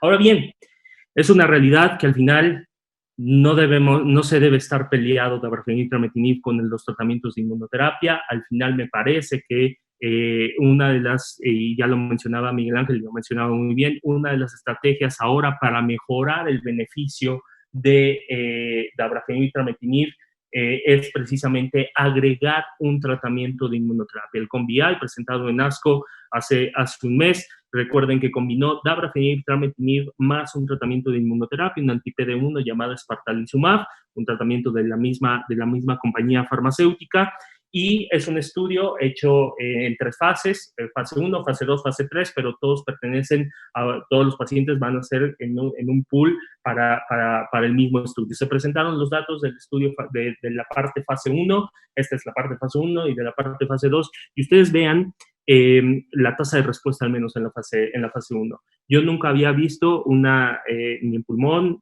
que tradicionalmente es lo que yo veo también más, y que donde la terapia dirigida ha tenido un gran impacto. Nunca he visto un forest plot tan importante como el que vemos aquí, en que prácticamente todos los pacientes te respondieron. Entiendo, son pocos pacientes, es apenas el estudio fase 1, pero aquí me parece, y vale la pena el análisis después de Miguel Ángel, o con Miguel Ángel más bien, es realmente un beneficio de la inmunoterapia. Es decir, me parece claro que la inmunoterapia agrega, pero porque nace de una muy buena base que se llama dabrafenib, trametinib, y si vas a hablar precisamente de respuestas, es precisamente la dabrafenib, trametinib los que realmente te daban respuesta. Entonces, agregarle un tratamiento de inmunoterapia en realidad va a ser, me parece, el futuro, sobre todo en mi pensar, para aquellos pacientes precisamente de mal pronóstico para dabrafenib, trametinib. Entonces, estos son todos los pacientes ya en el estudio fase 2, o en la parte fase 2 del estudio. Son pocos pacientes, los pacientes iniciales, por eso no se presentó en un foro importante, se presentó solamente como póster, pero vale la pena mencionar que el 74% de los pacientes estaban vivos a 24 meses. Y si nosotros analizamos además aquellos pacientes que tienen buen pronóstico, medido por DHL dentro de normal, aunque son 19 pacientes solamente, el 88% de los pacientes podía recibir. Y si vemos aquellos pacientes de mal pronóstico, los que tienen DHL aumentadas, también estamos hablando que a 24 meses, 53% de los pacientes se puede rescatar con el tratamiento de inmunoterapia o con la combinación del tratamiento de inmunoterapia. ¿A qué voy con esto? Me parece que en un futuro, sobre todo si el COMBI resulta positivo ya en un estudio fase 3 comparado con dabrafenib y trametinib, va a ser mucho más fácil esta discusión, porque al final me parece que un porcentaje ya casi cercano al 100% de los pacientes van a tener que recibir dabrafenib y trametinib, y solamente aquellos pacientes de mal pronóstico recibirán dabrafenib y trametinib más un tratamiento de inmunoterapia. Gracias. Ahora le pedimos al doctor Álvarez Avitia que nos dé la contraparte. Eso de llamar tratamiento mediocre de primera, empezar con el tratamiento mediocre, la inmuno calienta, Miguel? Bueno, realmente, pues esta es la historia real. O sea, ve esta foto, o sea, esta es la inmuno más inmuno y este es el TKI. Es un tratamiento donde no caben todos, ¿sí? Pues no deja de ser bonito. Sin embargo, la inmuno sigue siendo avasalladora. Es importante destacar que Jerónimo lo mencionó muy bien. El TKI sigue siendo un excelente tratamiento de segunda línea y nadie se lo va a discutir. Y de hecho, yo creo que para un grupo de pacientes sigue siendo muy importante. El problema de los biomarcadores y posiblemente del COMBI, que a mí también me gusta muchísimo este escenario, es que me rescata un grupo de pacientes de muy pobre pronóstico, pero el problema es que todavía la DHL me es muy insuficiente como para poder identificar este grupo de pacientes. Tenemos que buscar algo más, bioantígenos, obviamente algunas expresiones de marcadores predictivos de respuesta, que eso es lo más importante, seleccionar el mejor tratamiento para el mejor paciente, de una forma de personalizarlo, como lo había mencionado Jerónimo. Sin embargo, el problema sigue siendo eso, no todos los pacientes. Sigue habiendo un inmunograma de melanoma donde al final del día existen muchos factores que contribuyen a la mala respuesta. Y pareciera que estos grupos de pacientes de mal pronóstico tienen muchos de estos eventos adversos o muchos de estos efectores negativos sobre la inmunoterapia. Por eso la inmunoterapia, yo sigo pensando que este 30% de pacientes que representan un mal pronóstico de manera general, ese es el escenario de los pacientes BRAF positivos, no el 70% restante que tienen con características de buen pronóstico y donde la inmunoterapia podría ser una muy buena alternativa de tratamiento. Sin embargo, este grupo de pacientes, que son el 30% de los pacientes de mal pronóstico, que tienen alta carga tumoral, que tienen una mediana de tumor mayor de 6 centímetros, que tienen una DHL incrementada, que tienen un deterioro de sus condiciones generales, tú sabes que en ese momento, si tú quieres iniciar una terapia inmune, pues tampoco vas a tener una respuesta. Como Jerónimo nos lo mencionó anteriormente, pues tú sabes que ese grupo de pacientes lo que necesitas es una respuesta rápida para mejorar síntomas. Y la inmunoterapia, aunque sabes que solamente la terapia de combinación, la mediana de la tasa de respuesta, son 12 semanas, y en cambio los inhibidores BRAF y MEK son 8 o 7 semanas, pues tú prefieres una tasa de respuesta rápida. Sin embargo, hay que recordar que ese grupo de pacientes a largo plazo te interesa también la supervivencia global.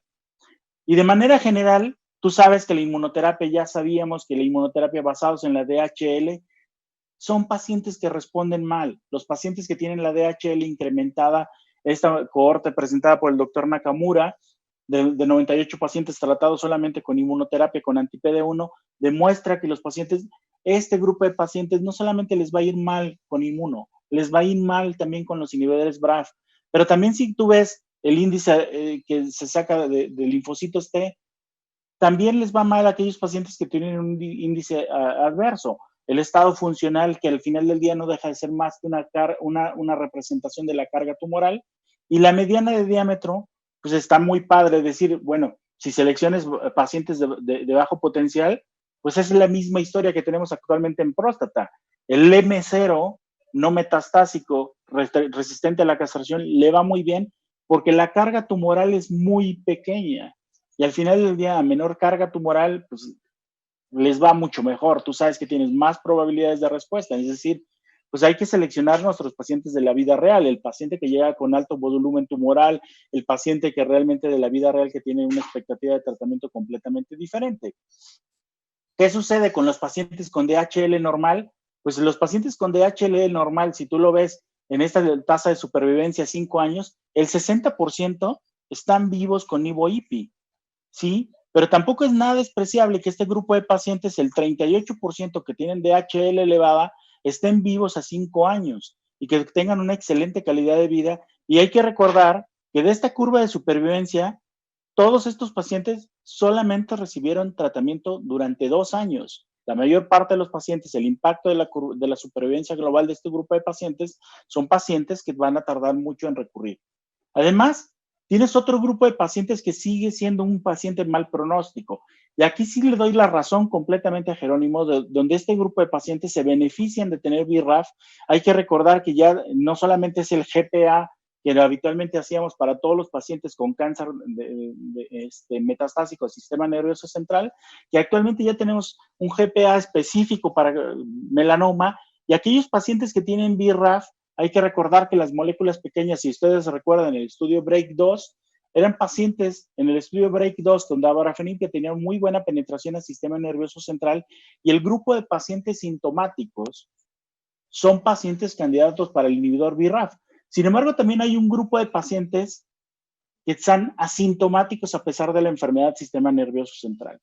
Y tú lo que te interesa es que ese grupo de pacientes que están asintomáticos, que representan el 30% hasta el 40%, dependiendo de la serie que ustedes revisen, van a ser candidatos a inmunoterapia a pesar de la enfermedad del sistema nervioso central y a pesar de que tengan enfermedad sistémica. Y si ustedes lo ven en esta tabla de supervivencia libre de progresión, vean que el 70% de los pacientes que recibieron nivo-IPI en primera línea, en este estudio fase 2 del doctor Taubi presentado en el New England en el 2018 y en ASCO también del 2018, te das cuenta que este grupo de pacientes no habían progresado y que más del 60% se mantenían libres de progresión, tanto intracraneal como de manera extracraneal. Hay un grupo de pacientes que lamentablemente sí vas a perder, pero estos son los pacientes posiblemente que sean resistentes primarios a las terapias inmunológicas. Adicionalmente, la supervivencia de este grupo de pacientes es una muy buena supervivencia. 80% de los pacientes se mantenían vivos a un año y más del 70% de los pacientes se mantenían vivos a 24 meses. Es decir, hay que desmitificar que los pacientes con enfermedad metastásica del sistema nervioso central obligadamente requieren otra terapia diferente a la inmunoterapia. Es decir, este grupo de pacientes, a pesar de que tengan enfermedad sistémica y enfermedad del sistema nervioso central, tienen muy buenas expectativas siempre y cuando se haya detectado la enfermedad de bajo volumen, que es muy similar a lo que sucede en otros estudios, ¿sí? Y además, si ustedes comparan la tasa de respuesta sistémica con la tasa de respuesta a nivel de sistema nervioso central, se van a dar cuenta que son muy similares. Y este grupo de pacientes se comparó en este otro estudio de la doctora Georgina Long, que también fue presentado en ASCO del 2018.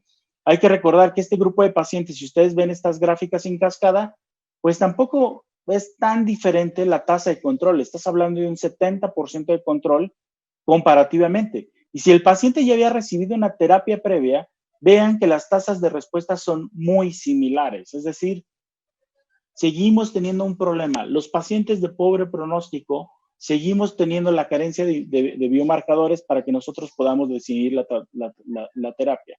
En conclusiones, en los pacientes de alto riesgo de muerte ocasionado por la enfermedad, el tratamiento debe estar en el objetivo buscado: supervivencia global, tasa de respuestas, supervivencia libre de progresión, calidad de vida, y la inmunoterapia es una alternativa, ¿sí?, para este grupo de pacientes, pero una de las cosas importantes, adecuadamente seleccionados. Muchísimas gracias. Muchas gracias, Miguel Ángel. Ahora vamos a pasar les vamos a dar 2 minutos a cada uno de ustedes para Jerónimo y Miguel puedan tener esa retroalimentación de cada uno de ustedes hacia sus presentaciones. Jerónimo, tienes la palabra. Bien, gracias.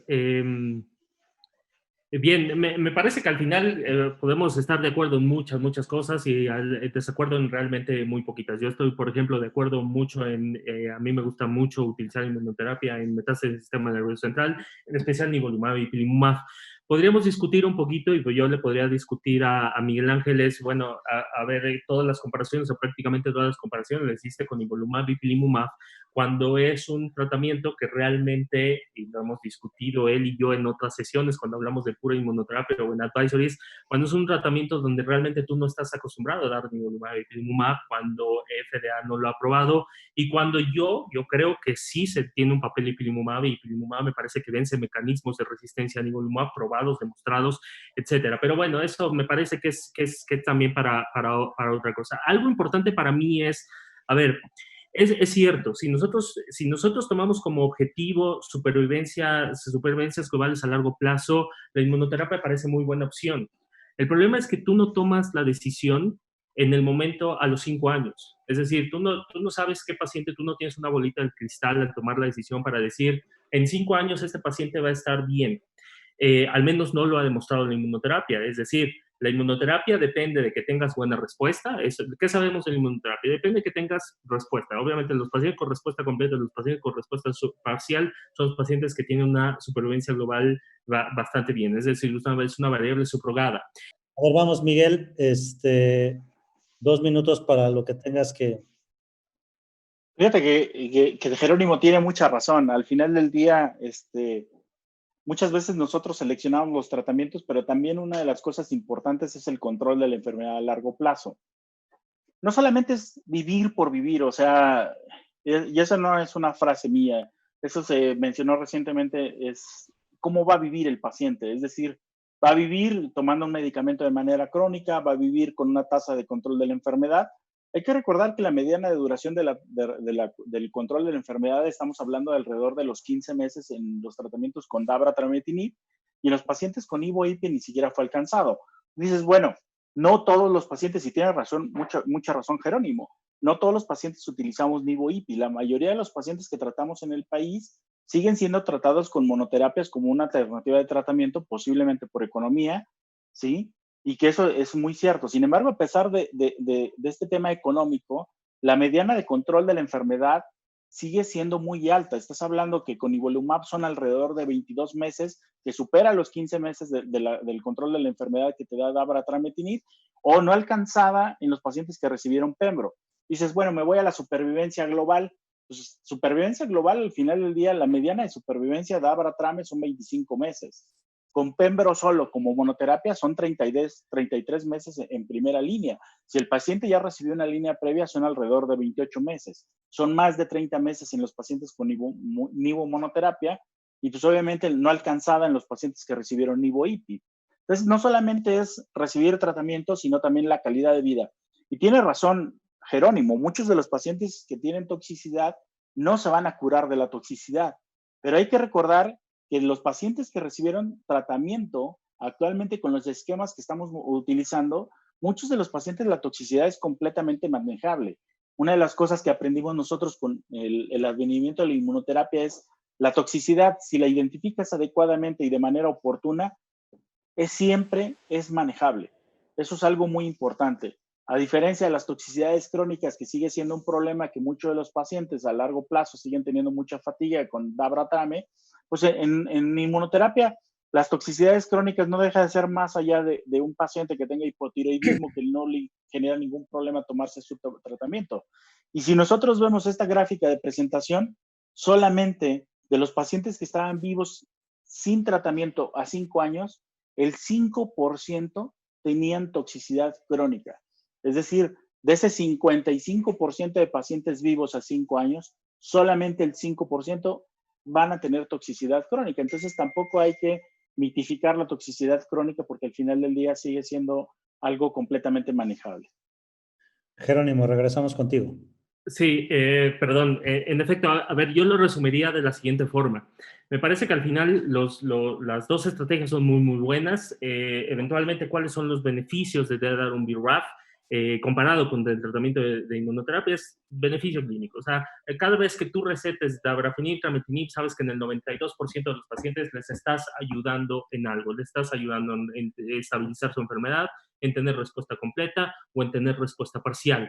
Eso no sucede con un tratamiento de inmunoterapia. Es decir, con inmunoterapia le sigues apostando un poquito a vamos a tener la supervivencia a largo plazo. Claro, en aquel entonces, en aquella época donde la supervivencia a largo plazo no se conseguía más que en tratamiento con inmunoterapia, me parece que estaba completamente justificado tratar a los pacientes BRAF mutados con un tratamiento de inmunoterapia. Aquí el problema es que ahora, bueno, lo que hace la discusión más rica, no es un problema, es algo bueno, que dabrafenib, trametinib ya también te ofrece supervivencia a largo plazo. Y volví al punto, tú no tienes una bolita de cristal al momento de recetar a un paciente. Tú tienes que basarte en los factores de bueno, de mal pronóstico. Y mientras con inmunoterapia, hoy yo no te puedo decir, y me encanta hablar de mecanismos de resistencia a inmunoterapia, pero yo no te puedo decir si el PDL1 es tan importante. Yo creo que sí. Yo sí parto a los pacientes en PDL1 más de 5 o menos de 5 para definir entre dar Nivo más Ipi, pero no todo el mundo, no es algo consensado, no es algo que nos podamos unificar ni siquiera en ese criterio. Con inmunoterapia hoy yo no te puedo decir cuál es el paciente que va a tener tal mecanismo de resistencia o no. Es decir, volvamos al punto, en la supervivencia libre de progresión, a los 6 meses, el 40% de los pacientes ya van a haber suspendido el tratamiento de inmunoterapia. Es decir, tú no tienes una bolita de cristal. Y con dabrafenib y trametinib sí te puedo decir cuáles son los pacientes que van a vivir largo. Son los pacientes que tienen DHL baja con menos de 3 sitios metastásicos. El 55% de los pacientes van a tener una supervivencia a 5 años.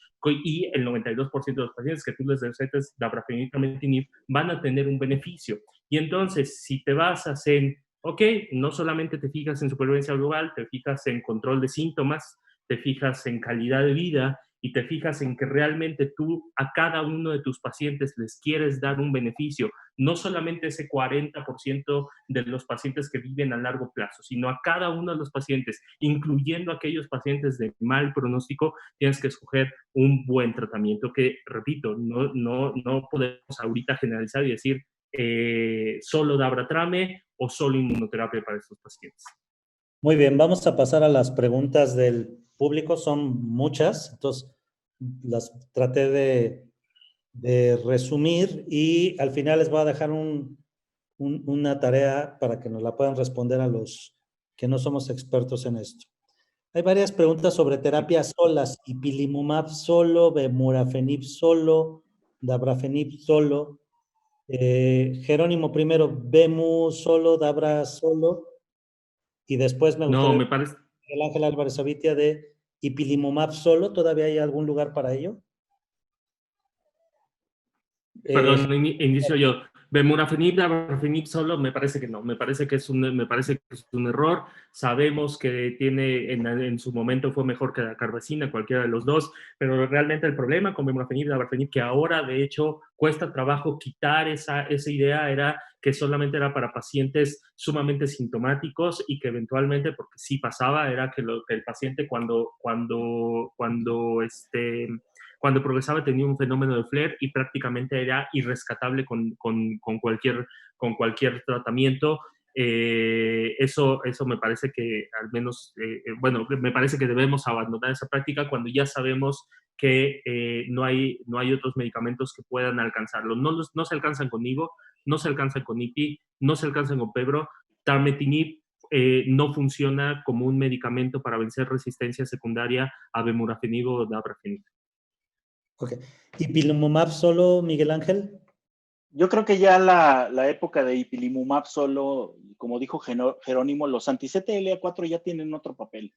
No solamente tienen otro papel, sino la inmunoregulación que tú tengas del anti-PD1 te sirve. Nosotros los que lo estamos utilizando, y hay un estudio de la escuela de Michigan, donde realmente te sirve para rescatar tu inmuno que no está funcionando. Entonces, le das un anti-PD1, deja de funcionar tu anti-PD1, puedes iniciar tu tratamiento con anti-CTLA4 y posiblemente rescatarlo.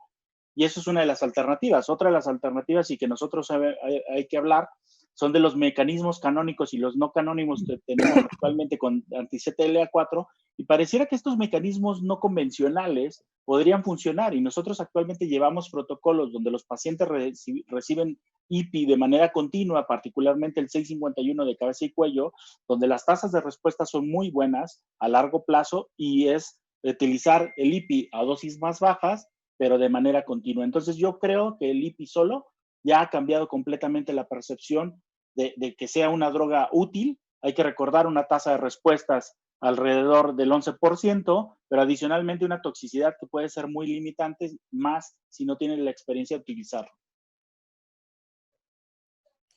Perfecto. La otra pregunta es sobre cuál es el tratamiento o el mejor tratamiento para los pacientes con metástasis cerebrales. Primero, creo que aquí coincidimos, seguramente vamos a coincidir Miguel y yo. Tampoco puedes generalizar a los pacientes con metástasis cerebrales, ya lo mencionó Miguel Ángel, pero aquí coincidimos. Creo que Nivo-IPI es la opción, basado en evidencia y basado en evidencia, Nivo-IPI. Ustedes, como no quirúrgicos, sugieren más radiocirugía, siguen sugiriendo radioterapia cráneo total. Nos faltó un radiooncólogo, pero igual para despertar ahí en la audiencia. Fíjate que tocaste algo muy esencial. De hecho, hubo un seminario hace poquito de metástasis cerebrales en melanoma. Y de inicial, como comentó Jerónimo, si el paciente está sintomático, puedes empezar Nivo-IPI tranquilamente sin ningún problema. Si el paciente está sintomático y es BRAF mutado, yo diría que el inhibidor BRAF. ¿A qué nos llamamos con sintomáticos? Aquel paciente que tiene una necesidad de esteroide, más de 10 miligramos de prednisona, y sería una contraindicación para iniciar inmuno. Pero muchos de los papeles que nosotros veíamos actualmente de la radioterapia, particularmente el sistema nervioso central, es que sirve para consolidar a los pacientes que te progresan durante la inmunoterapia o durante tu tratamiento inicial, ¿sí? ¿Por qué? Porque te generan un muy buen control a pesar de que haya fallado una terapia previa.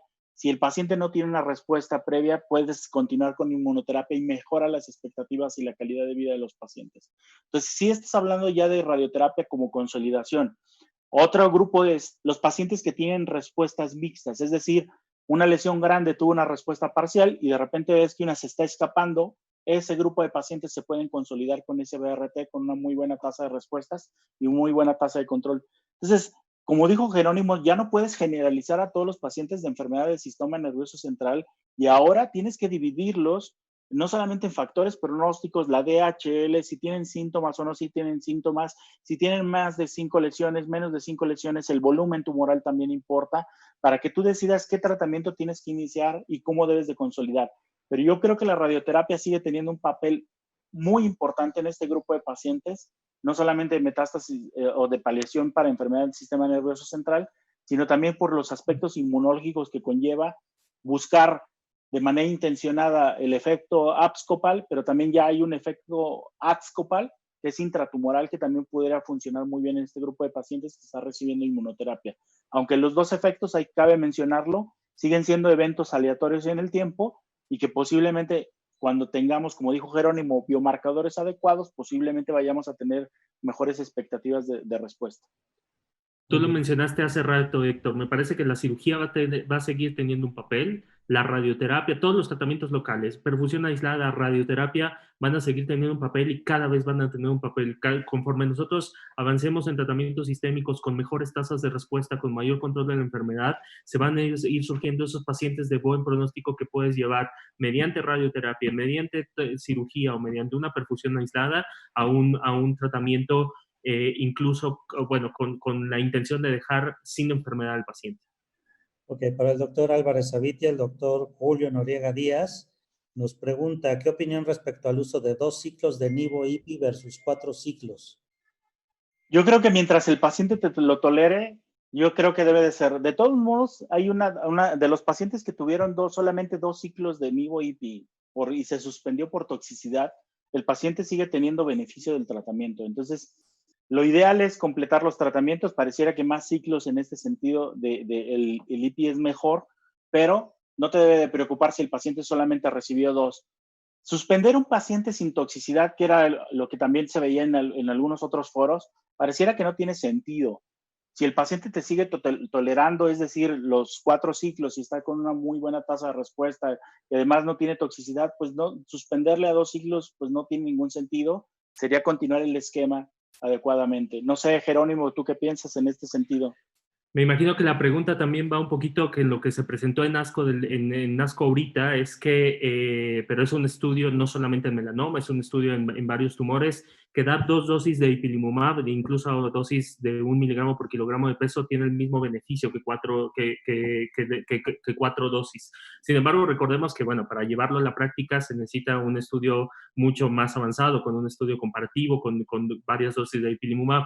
Ahora bien, a mí me parece muy, muy importante esta forma de pensar, porque si algo nos ha demostrado inmunoterapia y que es algo bueno de la inmunoterapia es que me parece que no es dosis dependiente, es decir, la eficacia no es dosis dependiente y la eficacia tampoco es tiempo dependiente. Por eso es que hoy hablas de varias dosis de pembrolizumab o varias dosis de nivolumab o varias dosis de ipilimumab, como varios esquemas. Ipilimumab en los nuevos estudios de muchos tumores se pone cada 6 semanas a 1 miligramo por kilogramo de peso y parece ser efectivo.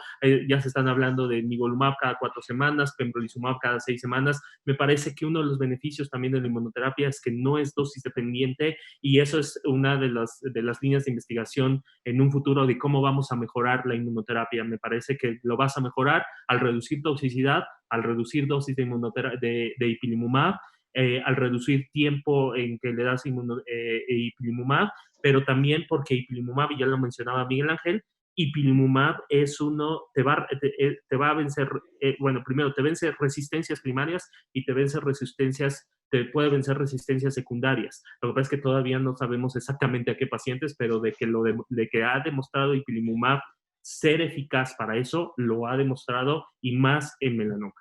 Ok, una pregunta para ti, Jerónimo. Dice el doctor Ramos Olivares, dar tratamiento con Dabratrame intermitente por cuestiones de farmacoeconomía, ¿es posible?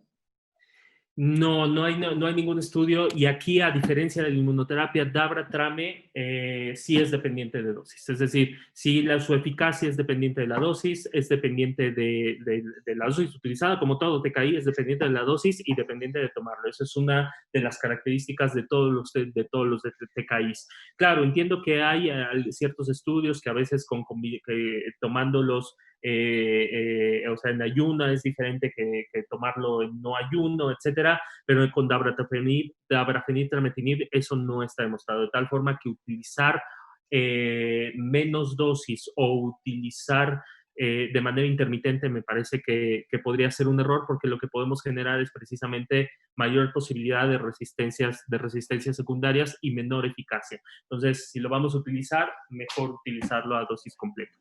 Una pregunta para ambos. El doctor Álvarez pregunta para ambos, ¿qué pacientes ustedes mandarían a cirugía? De inicio y subsecuente. Fíjate que el paciente, el mejor candidato para cirugía, tú lo mencionaste, el paciente que tiene una recurrencia tardía, ese paciente que tiene una recurrencia tardía tiene un mejor sistema inmunológico, el paciente que tenga altas posibilidades de llevarse a un R0. Como tú lo mencionaste, es muy diferente el paciente que deja CR1, el paciente que deja CR2 y el paciente que deja CR0. Si el paciente tiene todas esas expectativas de estar en buenas condiciones generales y ser llevado a un R0, indiscutiblemente para mí siempre va a ser la cirugía antes del tratamiento sistémico. Doctor Rodríguez. Yo coincido, es decir, yo llevo a cirugía a todo paciente que se pueda llevar a cirugía, es decir, mucho le vamos a aprender de neoadyuvancia y lo estamos aprendiendo de neoadyuvancia. Claro, son pacientes no con enfermedad metastásica, son pacientes con estadio 3, pero también en ASCO se presentó justamente un estudio donde pacientes con enfermedad metastásica les dieron un tratamiento sistémico y después fueron llevados a cirugía, contra que aquellos pacientes que no fueron llevados a cirugía y les fue mejor con el tratamiento de cirugía. Es decir, cada vez que tú tienes la suficiente, has disminuido con el tratamiento sistémico, hablamos de enfermedades metastásicas, has disminuido con el tratamiento sistémico, has tenido buena respuesta independientemente de qué tratamiento sistémico, y lo puedes llevar a R0 y lo puedes llevar a dejarlo sin enfermedad, me parece que debes hacerlo. También lo puedes considerar en pacientes que inician con enfermedad oligometastásica, es decir, sabemos que, y está demostrado, y tú lo mencionaste, aquellos pacientes con enfermedad oligometastásica también son candidatos a un tratamiento de cirugía, y ahí hay también estudios de adyuvancia, que en realidad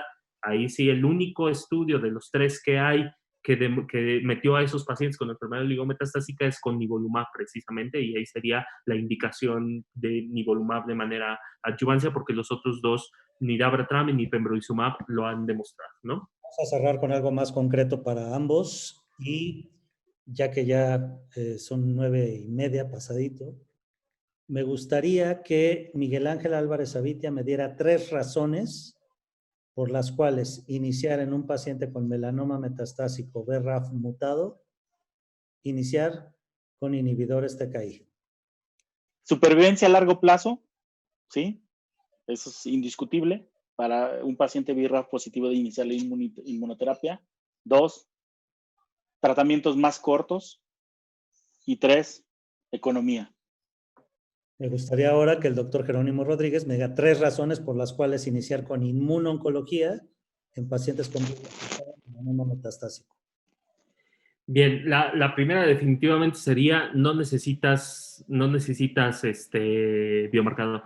Es decir, si tú no tienes la posibilidad de hacer un biomarcador o no quieres hacer el biomarcador, que para mí me parece desde un factor pronóstico importante, pero si tú no lo quieres hacer, puedes empezar con un tratamiento de inmunoterapia. La segunda sería esta posibilidad de pacientes de mal pronóstico que también se vean beneficiados de un tratamiento de inmunoterapia. Y la tercera para mí es que no es dosis ni tiempo dependiente. Es decir, puedes jugar incluso con las dosis yo sé que la gente de Bristol va a decir, no, pero lo hacemos en la realidad, sobre todo en instituciones públicas.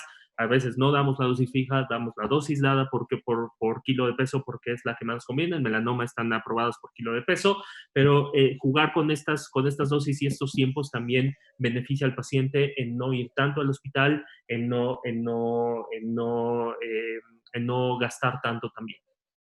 Y ahora regresando a su papel esencial, para hacer una pregunta prefinal, porque la última se las voy a dejar ahí, es, nada más dame una razón, Miguel, para en el escenario que tenga yo que decidir con un paciente con melanoma estadio 4, BRAF mutado, que no dude en que tenga que ir por inmunoterapia y no por unos inhibidores BRAF-MEK. Una sola razón. Nuevamente, una sola razón, supervivencia a largo plazo. Sigue siendo lo más importante. Una sola razón, vas a beneficiar al 92% de los pacientes van a tener un beneficio. 92%. Me encantó Y ahora, ¿qué hago con mi paciente? Es BRAF no mutado, tiene toxicidad hepática por IPI-NIVO y tiene progresión en una sola área, que es, a mí se me ocurrió como perfundirlo. Pues si el paciente está candidato y tiene posibilidades de nuevamente dar una perfusión, indudablemente el tratamiento local sigue siendo una alternativa para este grupo de pacientes, más cuando yo presentó una toxicidad grado 4, como habías comentado. ¿Cómo se recuperan estos del hígado? Esteroide, mucho esteroide, sí. ¿Y después puedes empezar de nuevo con la inmuno? Posiblemente solamente NIVO. El anti-CTLA4 definitivamente está proscrito para el resto de su vida. Jerónimo, un comentario final para despedirnos de la audiencia. De acuerdo, yo quitaría ipilimumab en este paciente, podría yo continuar con nivolumab y si es candidato a un tratamiento local, definitivamente un tratamiento local, creo que ahí estamos completamente de acuerdo. El paciente es BRAF no mutado, me parece que también si tú le das un tratamiento local y después solamente vigilas, porque estás hablando ya de un paciente multitratado, solamente vigilas y reinicias al momento de progresar, reiniciaras con nivolumab, me parece también que se podría hacer aceptable porque al final ya estás hablando de un paciente en un contexto paliativo donde buscas que tenga mayor supervivencia global, pero también que tenga mejor calidad de vida. Entonces se vale interrumpir el tratamiento y reiniciarlo tiempo después y aquí sería nivolumab monodroga, en eso coincido perfectamente, el paciente ya no puede volver a recibir ipilimumab. Como siempre, he aprendido muchísimo de ambos, realmente un debate extraordinario, la información sumamente actual, sumamente concreta, precisa, y creo que eso fue de mucha valía para toda nuestra audiencia. Me despido de ustedes. Muchas gracias, Jerónimo Rodríguez. Muchas gracias, Miguel Ángel Álvarez Avitia. Muchas gracias a todos ustedes por estar conectados en esta sesión de la Sociedad Mexicana de Oncología. Les mandamos un abrazo. Esperamos quienes puedan sigan en su casa, usen cubrebocas y obsesivamente se laven las manos y evitemos que esta pandemia siga, para volvernos a estar juntos en una sesión y estar brindando todos juntos. Muchas gracias y un abrazo a todos.